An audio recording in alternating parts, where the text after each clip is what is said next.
વારાહી અને સમી પંથકમાં પેટ્રોલ ડીઝલની ભારે અછત સર્જાતા વાહન ચાલકો સહિત ખેડૂતો ભારે મુશ્કેલીમાં મુકાયા છે।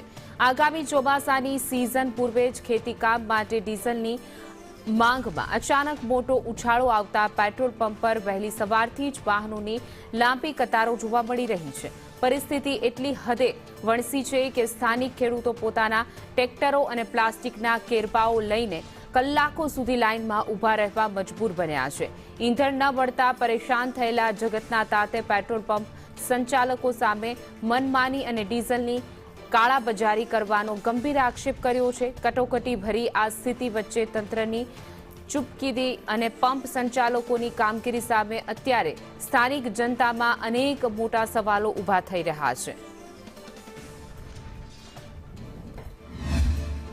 રાધનપુર તાલુકામાં પાટણ જિલ્લામાં પેટ્રોલ ડીઝલની બહુ અછત છે અત્યારે અને સવારથી લાઈન લાગે છે અમારા ડીઝલ માટે ખેડૂતો અમે બધાય અને રાતના 9, 10, 11 વાગે રાતના નંબર આવે છે બરાબર।